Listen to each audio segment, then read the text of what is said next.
Irmãos, eu quero convidá-los para que abram suas Bíblias no segundo livro dos Reis.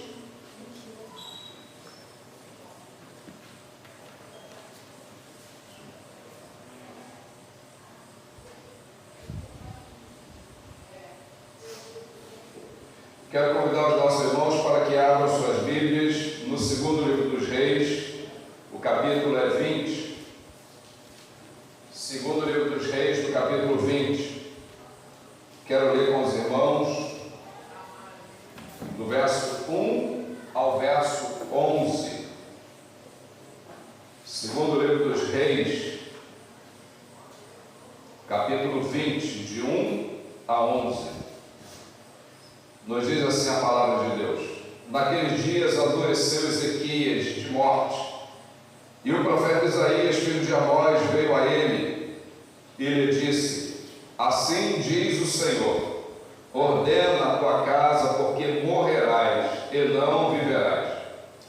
Então virou o rosto para a parede e orou ao Senhor, dizendo: Ah, Senhor, ser servido de te lembrar de que andei diante de ti em verdade e com o coração perfeito, e fiz o que era reto aos teus olhos. E chorou Ezequias muitíssimo. Sucedeu, pois, que, não havendo Isaías ainda saído do meio do pátio, veio a ele a palavra do Senhor, dizendo: Volta e dize a Ezequias, chefe do meu povo: Assim diz o Senhor Deus de teu pai Davi: Ouvi a tua oração e vi as tuas lágrimas. Eis que eu te sararei, ao terceiro dia subirás à casa do Senhor, e acrescentarei aos teus dias 15 anos, e das mãos do rei da Síria te livrarei, a ti e a esta cidade, e ampararei esta cidade por amor de mim e por amor de Davi meu servo. Disse mais Isaías: Tomai uma pasta de figos, e a tomaram e a puseram sobre a chaga, e ele sarou. E Ezequias disse a Isaías: Qual é o sinal de que o Senhor me sarará, e de que ao terceiro dia subirei à casa do Senhor? E disse Isaías: Isto te será sinal da parte do Senhor, de que o Senhor cumprirá a palavra que disse. Adiantar-se-á a sombra 10 graus, ou voltará 10 graus atrás? Então disse Ezequias: É fácil que a sombra decline 10 graus. Não, mas volte a sombra 10 graus atrás. Então o profeta Isaías clamou ao Senhor e fez voltar a sombra 10 graus atrás, pelos graus que já tinha declinado no relógio do sol de Acais. Amém? Que Deus, pois, nos abençoe e podeis assentar, meus amados irmãos.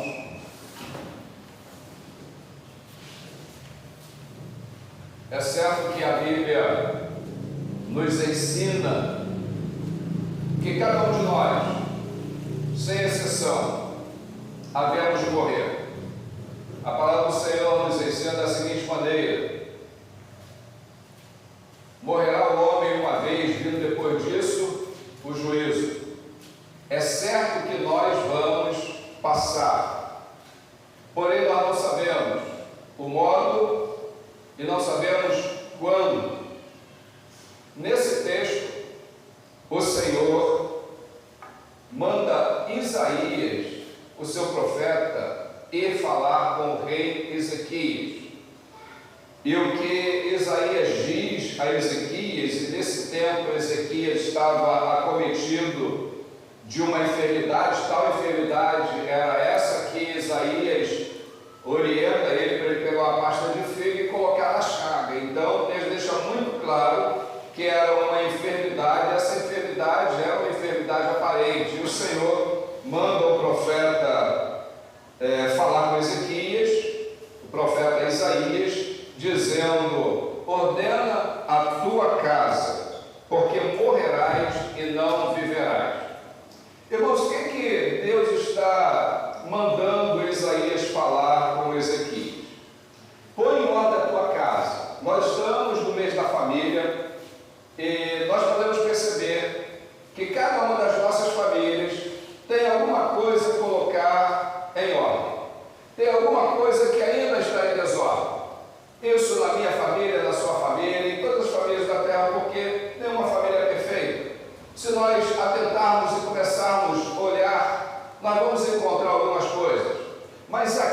era um caso bastante específico. O rei Ezequias, vamos já daqui a pouco ver aqui quem foi Ezequias, o que ele fez, a própria oração dele já deixa claro que Ezequias foi um grande homem de Deus, mas até mesmo os grandes homens de Deus precisam estar atentos com relação à sua casa. E nada melhor do que no mês da família nós continuarmos tratando desse assunto como já temos feito ao longo deste mês. Hoje, por exemplo, nós tratamos da EBD sobre o amor como base dos relacionamentos familiares e temos falado sobre família o tempo inteiro. Aqui o Senhor fala: ordena a tua casa, porque morrerás e não viverás. Nesse momento, Ezequias tem uma atitude. O texto diz, versículo 2, que Ezequias vira o rosto para a parede e ele orou ao Senhor. Como foi a oração do rei Ezequias? Senhor, me dá mais um tempo para viver. Senhor, cure a minha enfermidade.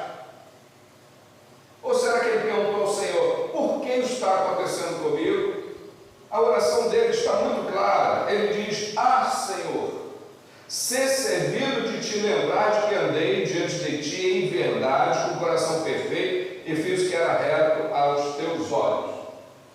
Três coisas aqui que Ezequias fala a Deus, como se Deus estivesse com Alzheimer, como se Deus pudesse esquecer alguma coisa.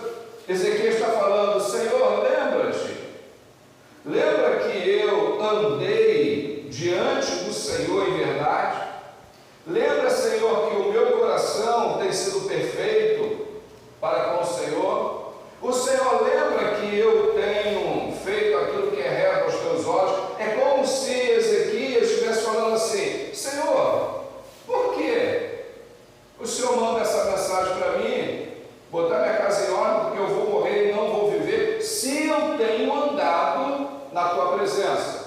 E aqui, amados irmãos, eu quero dizer que aqueles que andam na presença do Senhor vão morrer, aqueles que não andam também vão morrer, e a questão não é morrer, a questão aqui é colocar a casa em ordem. E aqui, Deus não está falando para Ezequias colocar a sua vida espiritual em ordem. Muitos pregadores pegam esse texto e falam: você tem que colocar a sua vida espiritual em ordem. O texto aqui deixa muito claro.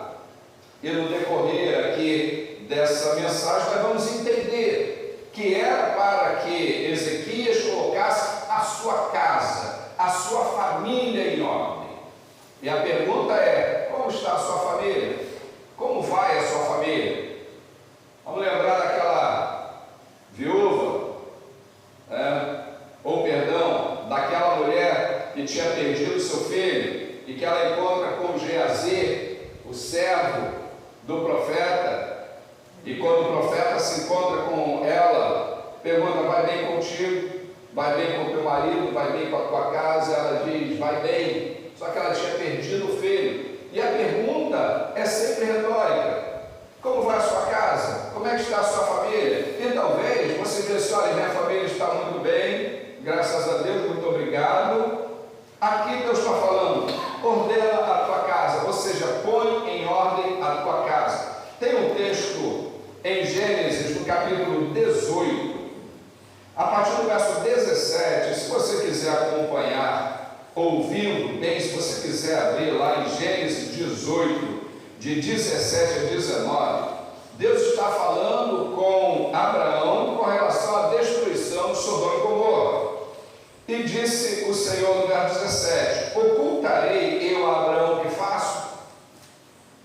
Visto que Abraão certamente virá a ser uma grande e poderosa nação, e nele serão benditas todas as nações da terra. Então Deus está falando: eu vou ocultar de Abraão o que eu faço?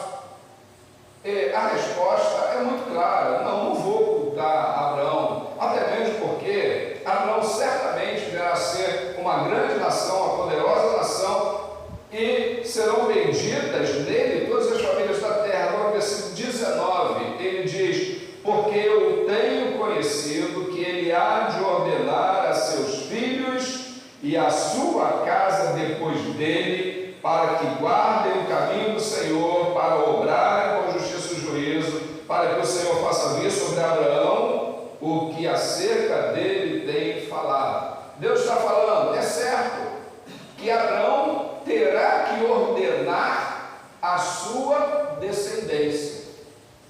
Deus está falando, Abraão, ele vai precisar colocar em ordem a sua descendência. É como se Deus estivesse falando ali para Abraão: Abraão, coloca a tua casa em ordem, olhe para frente, olha a tua descendência. Deus está falando com Abraão com relação a ele ser o pai de muitas nações, mas ele precisava colocar em ordem e ordenar os seus filhos. Muitos pais nos nossos dias têm vivido como se não tivesse a responsabilidade tamanha com relação aos seus filhos. Tem muitos pais que acham que os professores da escola são responsáveis pela educação do filho. Tem muitos pais cristãos que acham que a professora da EBD é responsável pelo seu filho, que o pastor é responsável por ensinar a palavra de Deus aos seus filhos. E isso não é correto. A educação dos filhos compete aos pais. A educação espiritual dos filhos compete aos pais e principalmente ao pai, ao homem, ao marido. E aqui a gente vê que Deus está falando com Abraão, para que Abraão ordenasse a sua casa. A gente vê que Deus está falando para Ezequias, para que Ezequias ordenasse a sua casa. E Ezequias então vai chorar, ele vai falar com Deus, e Deus poderia dar uma resposta aqui para Ezequias: Ezequias, tudo isso que você está me falando aí, olha, você não precisava falar, porque eu sei. Eu sei que você tem andado diante de mim com inteireza de coração, com o coração perfeito. Eu sei que você tem feito o que é reto aos meus olhos. Ora, pois, eu tenho visto o trabalho que você tem feito à frente do meu povo. E sucedeu, verso 4, que não havendo Isaías ainda saído do meio do pátio, vê a palavra do Senhor dizendo. Então Isaías esteve ali no palácio, falou com Ezequias e saiu. Quando Isaías está no pátio, o Senhor falou: Isaías, espera aí, deixa eu falar uma outra coisa com você. Volta lá e fala com Ezequias, chefe do meu povo. Deus reconhece Ezequias como chefe do povo. Ezequias não era um rei comum, mas era um chefe do povo de Deus e não de outra nação. Volta lá. E assim diz o Senhor Deus, teu pai Davi. Fale isso com ele. Isaías tinha a missão agora de falar: rei Ezequias, eu não estou trazendo essa palavra a você por mim mesmo. Não sou eu que estou vendo o seu futuro que vai acontecer contigo. Muitos homens nos dias de hoje querem prever o futuro e quer falar que Deus me falou, Deus me disse, falando coisas que ele imagina que pode acontecer com aquela pessoa, mas aqui não. Isaías diz: olha, diz o Senhor, o Deus de teu pai. E o que Deus falou? Ouvi a tua oração e vi as tuas lágrimas. Deus ouve, os ouvidos do Senhor não estão agravados de modo que ele não possa ouvir, e nem as mãos do Senhor encurtadas de modo que ele não possa abençoar, mas os olhos de Deus estão sobre toda a terra, contemplando os bons e os maus. Então Deus vê tudo. O Salmo 139 ensina que Davi está falando: se eu subir, o Senhor me vê, se eu descer, o Senhor me vê, se eu me esconder. Não existe nenhum lugar em que o Senhor não tenha poder para nos ver e não tenha poder para nos ouvir. E Deus está falando para Isaías: fala com ele, que eu ouvi a oração dele e vi as lágrimas dele. Coisa interessante. E a pergunta poderia ser: Deus tem ouvido a sua oração? Tem ouvido a minha oração? Deus tem ouvido a nossa oração? Como ouviu a oração de Ezequias? Deus tem visto as nossas lágrimas? Quando muitas vezes não corre uma lágrima no rosto, mas dentro de nós estamos chorando, o nosso coração está chorando por diversas razões, e muitas vezes pela nossa família, pelos nossos filhos, pelos nossos netos, pelos nossos entes queridos. Deus viu e ouviu. Importante, irmãos, agirmos como Ezequias, pelo menos aqui nesse tempo, porque daqui a pouco eu vou dizer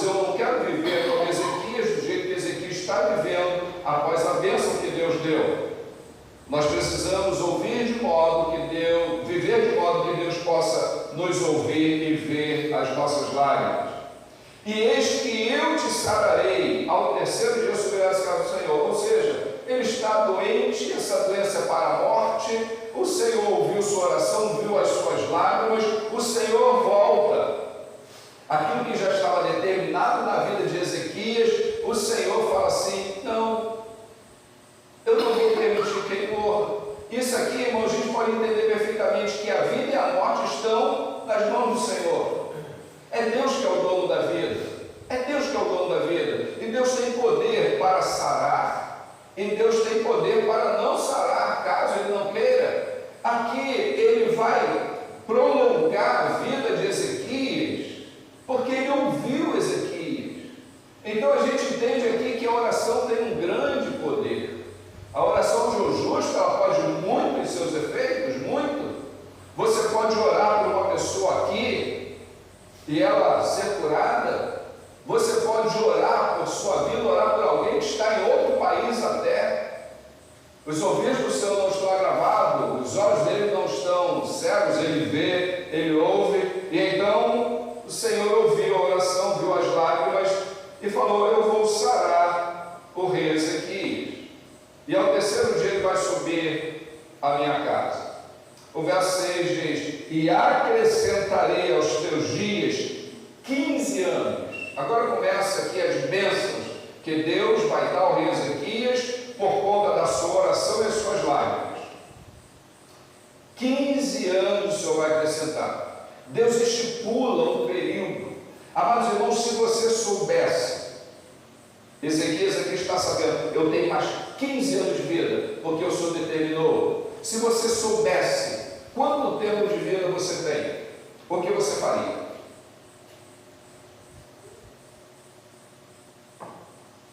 Faria alguma coisa diferente do que você tem feito? Você faria alguma coisa diferente com relação à sua família? Vamos supor que o Senhor fala para você: você tem mais 1 ano de vida. O que você faria nesse 1 ano? Você procuraria ser mais temente a Deus? Honraria mais a Deus? Cumpriria mais os teus votos para com Deus?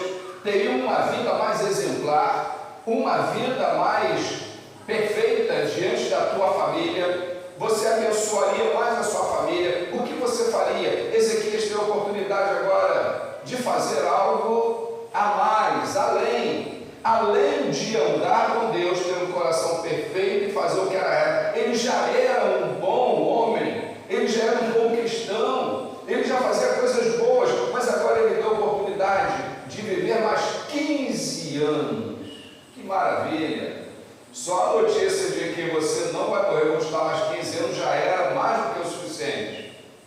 Mas o Senhor, Ele fala uma outra bênção: e das mãos do rei da Assíria te livrarei, a ti e a esta cidade. Ele está falando: olha, eu vou livrar você das mãos do rei da Assíria, e vou livrar essa cidade também. Os assírios eram um inimigo ferrenho do povo de Israel, e sendo aquele rei da Assíria, já tinha mandado falar com o rei Ezequias que ele ia invadir Judá.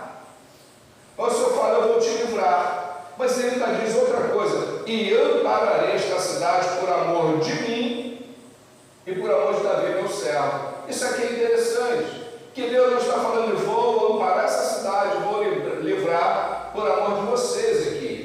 Embora, Ezequias, você tenha andado perante mim, coração perfeito, tem feito o que é reto, mas eu vou amparar e vou livrar, por amor de mim e por amor de Davi, o meu servo.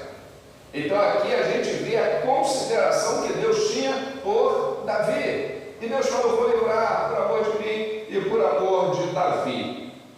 Isaías fala mais: tomai uma pasta de feno, tomaram, eu puseram sobre a chaga e ele sarou. Ele agora está livre, leve e solto, não é assim que a gente fala? Para viver quantos anos mais? 15 anos. Ele tinha agora um tempo determinado, ele podia fazer muitas coisas dentro daquele período. E Irmãos, se Deus falasse com você dessa maneira que falou aqui com Ezequias, você ia pedir alguma prova a Deus? Ou era suficiente Deus falar? Ezequias vai pedir uma prova a Deus. Ele fez exatamente como Gideão fez. Senhor, o Senhor vai livrar o povo de Israel dos midianitas através desse que é o menor da família, da menor tribo. E ele coloca Deus à prova com a questão do novelo de lã. Uma noite ele queria que tudo estivesse molhado em volta do novelo seco. E o Senhor foi e mostrou. Na outra noite ele queria que o novelo estivesse molhado e tudo em volta seco. O Senhor fez, o Senhor mostrou. Eu penso que Deus tem uma paciência conosco, uma paciência extraordinária. Muitas coisas, irmãos, que vêm acontecer na nossa vida, nós queremos que o Senhor nos dê uma prova. Nós queremos colocar o Senhor à prova. Se o Senhor fizer isso, se o Senhor fizer aquilo, se o Senhor fizer aquilo. Algumas pessoas chegam ao cúmulo de falar assim: se o Senhor melhorar a minha vida, eu vou fazer isso. Se o Senhor me der um bom emprego, eu vou entregar os dízimos e as ofertas. Quer colocar Deus à prova, quer julgar a capacidade de Deus de cumprir aquilo que tem prometido. Para muitas pessoas, não adianta, não é o suficiente ler a Bíblia e extrair dela as bênçãos que já tem prometido.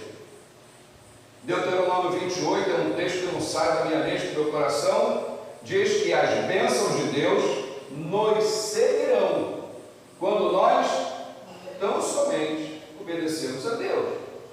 Então eu não preciso colocar Deus à prova, eu não preciso pedir ao Senhor que me mostre algum sinal, como os fariseus queriam um sinal de Jesus, e Jesus falou: olha, não vai ser dado nenhum sinal a vocês, senão o sinal do profeta Jonas, que esteve 3 dias e 3 noites no ventre de um grande peixe. Assim o Filho do Homem estará 3 dias e 3 noites no seio da terra. Então não deu outro sinal, é aquele sinal lá. Nós precisamos entender, irmãos, que Deus já tem nos mostrado através da sua palavra tudo aquilo que Ele deseja fazer a nós. É tão somente nós estudarmos a sua palavra e obedecermos a sua palavra, e as coisas vão acontecendo. Mas aqui Isaías vai colocar Deus à prova. Qual é o sinal de que o Senhor me sarará? E diz que ao terceiro dia subirei à casa do Senhor. E Isaías diz: isto será sinal da parte do Senhor, de que o Senhor cumprirá a palavra que disse. Adiantar-se-á a sombra 10 graus ou voltará 10 graus atrás? Então disse Ezequias: é fácil que a sombra decline 10 graus. Não, mas volte a sombra 10 graus atrás. Ele está dizendo: olha, é muito fácil, mas eu quero uma coisa mais difícil. Eu não quero que o Senhor me dê uma prova muito fácil, eu quero uma prova mais difícil. O versículo 11 diz: então o profeta Isaías clamou ao Senhor e fez voltar a sombra 10 graus, pelos graus que já tinha declinado o relógio sol de Acás. O que Deus está falando aqui? Deus está mexendo na rotação da terra para mostrar a Ezequias que ele ia viver 15 anos. E aí eu entendo que Deus é tão amoroso que mesmo quando nós, e eu penso que nós somos muito petulantes às vezes, pedindo um sinal, pedindo uma prova do Senhor, uma vez que nós já sabemos que Deus é bom, que Deus tem prazer em abençoar o seu povo, mas Deus, ainda assim, Ele dá uma prova a Ezequias. Muito bem, Ezequias agora tem a prova que ele queria, 15 anos. Ezequias poderia pensar: eu vou fazer algumas coisas diferentes, Deus está me dando a oportunidade de viver mais 15 anos, Ele falou para eu ordenar a minha casa. Se Deus falou para eu ordenar a minha casa, é porque eu preciso colocar em ordem e fazer o que Ele falou para Abraão. Abraão teria que ordenar os seus filhos, e Abraão então tem Isaac vai ter Jacó, Jacó vai ter as 12 tribos, 12 filhos. Então a gente consegue ver ali na genealogia de Abraão que Abraão fez o que era certo. Inclusive quando Deus manda Abraão entregar o seu próprio filho no altar para ele, Abraão poderia falar para o filho: olha filho, Deus está mandando te levar e sacrificar para você meu único filho, e Deus falou que eu vou ser pai de muitas nações. Se eu te sacrificar, eu não serei pai de muitas nações, porque eu terei que ser pai de muitas nações através de você. Mas Abraão, ele vai agora não apenas falar com o filho, mas ele vai mostrar por meio das ações, das suas obras, que Deus é poderoso. Muitos pais nos nossos dias querem ensinar os filhos falando para os filhos: não faça isso, não faça aquilo, faça assim, faça assado. Mas os próprios pais não estão dando exemplos claros com a sua própria vida, com os seus atos, com as suas ações. É muito mais fácil aprendermos com o exemplo do que aprendermos só de ouvir. Então Abraão tinha que fazer tudo aquilo para que Isaac pudesse ver. Aqui Ezequias, ele tinha que colocar a sua casa em ordem. Muito bem. Quem foi o pai de Ezequias? Vamos conhecer um pouquinho da história. Quem foi o pai de Ezequias? Foi Acaz. Acaz também foi rei em Israel. E a Bíblia diz que Acaz, que está aqui em 2 Reis, logo um pouco antes, nos diz que Acaz foi um rei perverso demais, um rei terrível, um rei que levantou os altares dentro das terras que o Senhor tinha dado ao povo de Israel para servir aos ídolos. Terrível rei Acaz. Chegou a lançar os seus filhos no fogo. E Ezequias vai nascer desse homem. 2 Crônicas 28, vamos lá no texto para os irmãos entenderem bem. 2 Crônicas 28, nós vemos sobre Acaz. 2 Crônicas 28, de 1 a 6. Eu vou ler para os irmãos. Vamos conhecer um pouquinho sobre o pai de Ezequias e depois sobre o filho de Ezequias. Tinha Acaz 20 anos de idade quando começou a reinar, e 16 anos reinou em Jerusalém, e não fez o que era reto aos olhos do Senhor, como Davi seu pai. Antes andou nos caminhos dos reis de Israel, e demais disto fez imagens fundidas a Baalim. Também queimou incenso no vale do filho de Rinom, e queimou seus filhos no fogo, conforme as abominações dos gentios que o Senhor tinha desterrado de diante dos filhos de Israel. Também sacrificou e queimou incenso nos altos dos outeiros, como também debaixo de toda a árvore verde, pelo que o Senhor seu Deus o entregou na mão do rei dos sírios, os quais o feriram e levaram dele em cativeiro uma grande multidão de presos que trouxeram a Damasco. Também foi entregue na mão do rei de Israel, o qual feriu de grande ferida.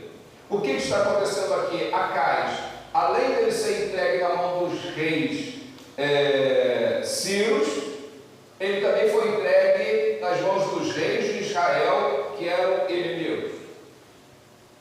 Consequência dos seus pecados, dos seus erros. Ezequias, embora tenha visto tudo isso, ele falou: vou fazer diferente. E fez diferente. E o Senhor abençoou com mais 15 anos. A partir daí, meus queridos, vai acontecer algo extraordinário. 2 Crônicas 32, só você chegar um pouquinho à frente, dos versos 22 a 25. Vamos ver o que Ezequias faz. Vejam bem, o Senhor deu 15 anos para ele, ele andava na presença do Senhor, fazia o que era reto, coração reto, mas só que Ezequias se orgulhou agora. Ezequias, ele olhou para si mesmo e falou: eu sou um homem em que Deus se agrada, eu agora vou mudar um pouquinho o meu modo de ser. 2 Crônica 32, de 22 em diante.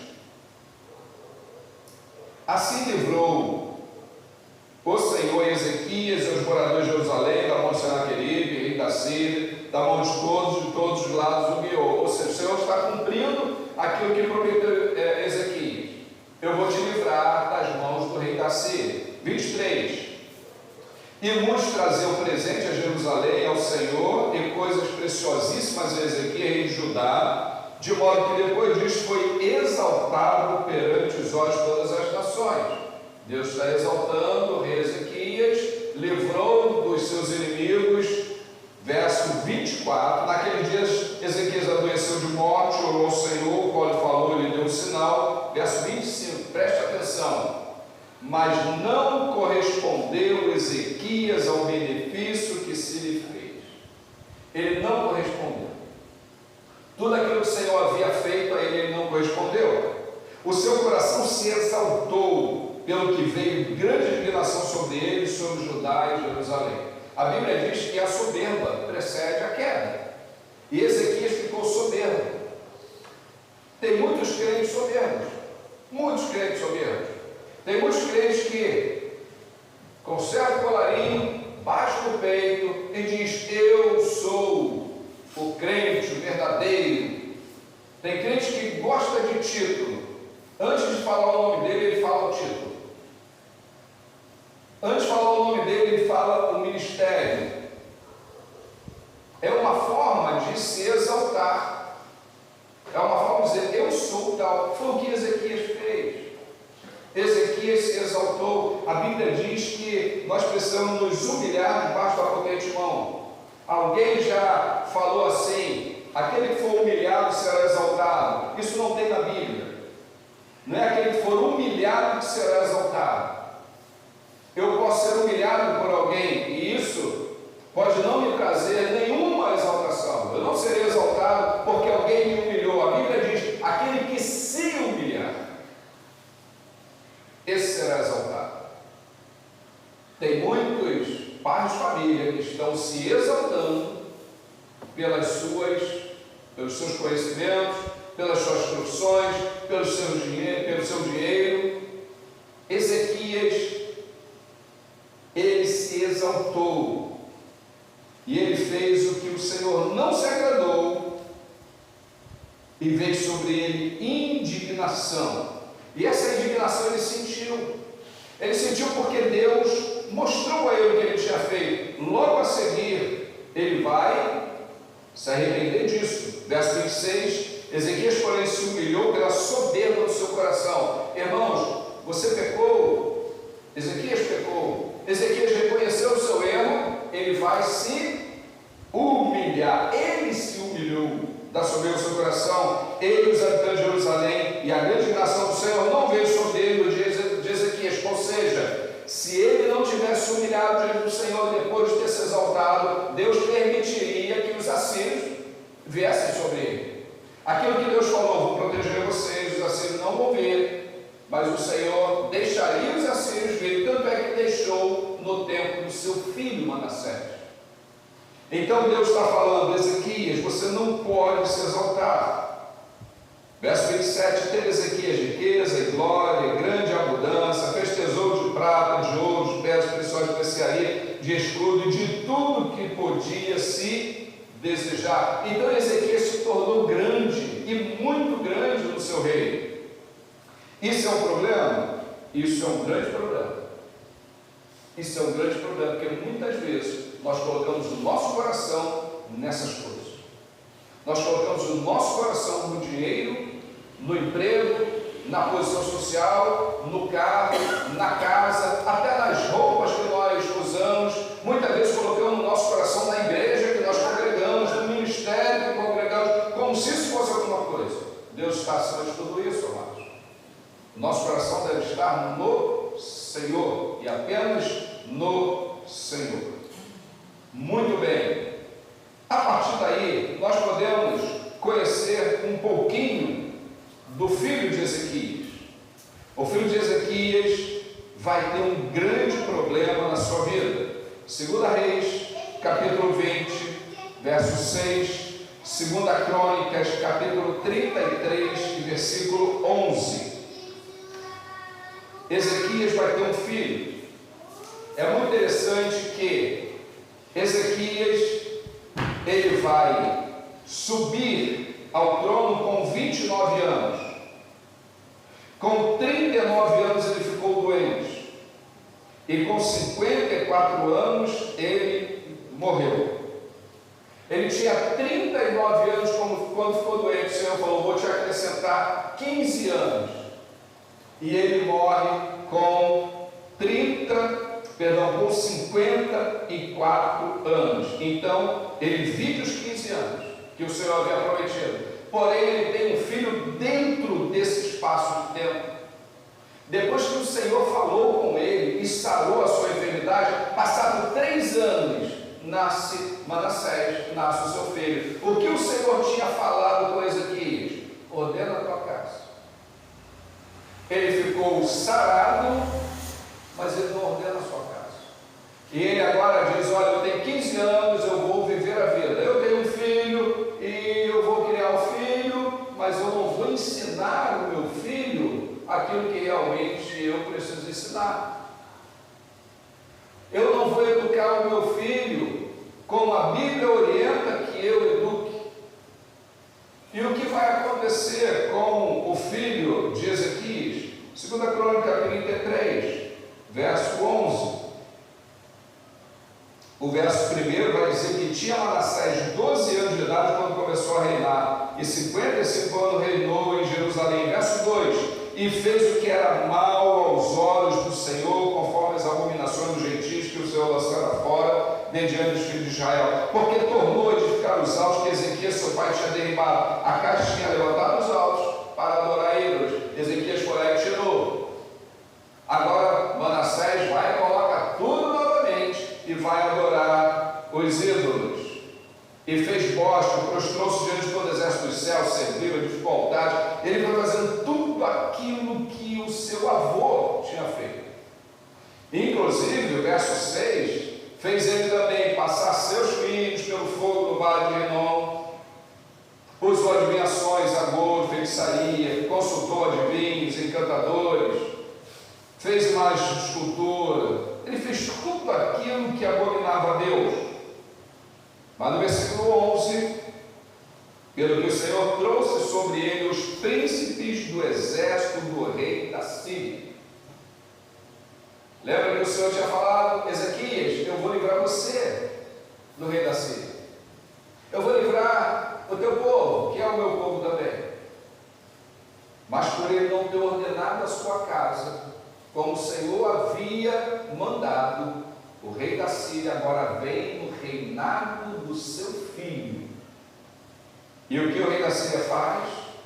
Os quais, verso 11, os quais prenderam a Manassés entre os espinhais, o amarraram com cadeias, o levaram à Babilônia.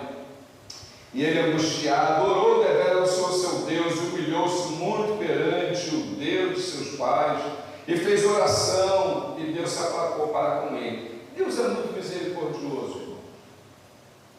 Manassés fez tudo errado. E a pergunta é: eu tenho ordenado a minha casa? Eu tenho colocado em ordem a... Você tem colocado em ordem a sua casa? O que os seus filhos vão fazer? Nós temos aqui as nossas crianças, ó, tem o Natan, que é o neto, temos Emanuel, que é um filho de Ellen e Alex, temos o Pedrinho, filho de Priscila e Marcelo, temos o Joãozinho, que é filho de Margarete e de Francisco, não é isso? O que vai ser dos nossos filhos? O que os nossos filhos vão herdar de nós? Qual é a herança que nós vamos deixar? Qual é o legado que nós vamos deixar para os nossos filhos? Será que nós estamos ensinando os nossos filhos, os nossos netos, no caminho que eles devem andar? Nós podemos até ensinar, falando, mas se eles não virem nós agindo do jeito que devemos agir, pode ser complicado. Nós estamos vivendo um tempo, irmãos, que a igreja, para muitos, nós falamos isso hoje pela manhã, para muitos não faz nenhuma falta. A igreja hoje, o templo, o local onde nós nos reunimos para adorar ao Senhor, não tem. Vai realidade mais nos dias de hoje? Porque estou ensinando aí aos quatro cantos da terra que você pode ser crente em casa. Pode ser crente em casa, isso está sendo ensinado aí. Porque Deus não habita em templos feitos por mão de homens, então eu posso ficar em casa. Lembra o Salmo 122, hoje cedo falamos um pouco sobre ele. Alegrei-me quando me disseram, vamos à casa do Senhor. Os meus pés, os nossos pés estão dentro dos teus muros, ó Jerusalém. Isso mostra a importância da casa do Senhor. E alguém poderia dizer, mas está lá no Antigo Testamento, nós vivemos um tempo da graça no Novo Testamento. Ok, então arranque lá no Antigo Testamento, o Senhor é o meu pastor e nada me faltará. Ninguém arranca. Do Senhor é a terra, a sua plenitude, o mundo, todos que dele habitam também não arranca. Deus é o meu refúgio, fortaleza, seguro, bem presente na angústia também não arranca, porque eu quero que Ele seja o meu Deus, o meu refúgio, a minha fortaleza. Se eu preciso tirar um texto que diz que não há necessidade de estar na casa do Senhor, de pertencermos à casa do Senhor, o Novo Testamento vai dizer, não deixe a sua congregação, como é costume de muitos. A igreja, o templo, esse local é importante para nós. Se nós não dermos valor a isso, os nossos filhos também não darão. Os nossos netos não darão. E onde eles vão aprender a palavra de Deus? Onde Deus vai falar ao seu coração? Não, eu ensino em casa. Você pode ensinar o quanto você quiser ensinar em casa, mas se eles não estiverem vendo que você verdadeiramente faz parte do corpo de Cristo, e você tem prazer em estar na comunhão, adorando a Deus, eles podem, mais tarde, achar que é normal não estarem na igreja. E o tempo que deveriam estar na igreja, onde vocês pensam que os filhos de vocês estarão? No domingo à noite, por exemplo, vamos para a praça, vamos com os amigos para a praça. E na praça, o que pode acontecer? Você pode falar o que você quiser para os seus filhos, mas se você não viver o verdadeiro Evangelho e não mostrar a ele a importância da casa de Deus, você não está ordenando a sua casa. Você não está. E eu vou dizer, mesmo fazendo tudo isso, os nossos filhos vão crescendo, os nossos netos vão crescendo, e o livre-arbítrio fala assim, você não precisa disso. Porque tem mais vozes lá fora falando que você não precisa, do que a sua voz falando que precisa. Ezequias, ele não cumpriu com o seu papel. 3 anos depois de ser curado, criou seu filho. Com 12 anos, seu filho assumiu o trono, porque estava já determinado que ele morreria. E a história de Israel diz que Manassés, ele foi comparado ali com seu avô Acais, comparado ali com Acabe, comparado com os demais reis de Israel, um rei ímpio, e que trouxe sobre si grande destruição. E a pergunta é, vamos deixar ver a destruição para depois nos arrepender e falar com o Senhor? Tem muitos pais jogando com a sorte, tem muitos avós jogando com a sorte, e muitas vezes essa sorte não está rindo para nós. Um dos assuntos mais sérios hoje para as nossas famílias é esse aqui: ordenar nossa casa para o futuro, deixar um legado para o futuro, deixar ensinamentos, mas não ensinamentos de palavras apenas, mas ensinamentos de vida. Os nossos filhos e os nossos netos precisam olhar para nós e falar assim: papai, mamãe, vovô, vovó, realmente são servos do Senhor e têm buscado andar na presença dEle. Ordene a sua casa, ordene a sua vida. Não faça pouco caso, tábua rasa para com as coisas de Deus. Até mesmo porque Ezequias teve 15 anos a mais e você não sabe se ainda terá 15 anos a partir dessa palavra que vocês estão ouvindo. É como se Deus estivesse falando exatamente agora, para mim e para cada um de vocês. Ordene a sua casa, porque você vai morrer e não vai viver. E talvez a gente pense assim, muitos estão falando assim, depois que eu morrer, o que eu queria, eu já consegui, 15 anos a mais, vou viver a vida. Só que muitos que estão pensando assim, pode amanhã estar chorando, pode depois de amanhã estar chorando, pode daqui um ano estar chorando, porque não fez aquilo que o Senhor havia ordenado. Volto a dizer o que eu tenho falado reiteradamente, acredito em todos os cultos. Não é tempo de se afastar do Senhor, mas é tempo de buscar o Senhor e se apegar ao Senhor o máximo que você puder, porque os dias são muito difíceis, estão ficando cada vez piores. Nós não sabemos, a verdade é essa, quando os nossos netos, nossos filhos saem de casa para ir para o colégio, nós não sabemos o que eles estão ouvindo lá fora, o que eles estão vendo lá fora. E às vezes, quando a gente vai dar conta, já é tarde. Mas se nós cuidarmos em ensinar, não apenas por palavras, mas por ações, nossos filhos, nossos netos vão falar assim: eu quero viver como meu pai, como a minha mãe, como meu avô, como a minha avó está vivendo. Ordene a sua casa. Ordene a sua casa. Comece por você. Comece por você. Comece por você. Acerte a sua vida com Deus, para que você possa, então, ter a autoridade espiritual para você estar ordenando a sua casa. De outra forma, você não terá nenhuma autoridade para ordenar a sua casa para as futuras gerações. Que Deus nos abençoe. Que Deus abençoe as nossas vidas. Que Deus tenha misericórdia de nós. A palavra é essa, misericórdia. Os nossos dias, né? Nós temos aqui as nossas irmãs que têm adolescentes, irmã Andréia e irmã Priscila, essas duas jovens lindas que nós amamos tanto, que Deus ama tanto. Se elas não aprenderem com o exemplo de vocês, com os atos, as atitudes de vocês, lá fora, elas já estão aprendendo, há muito tempo, aquilo que não é bom.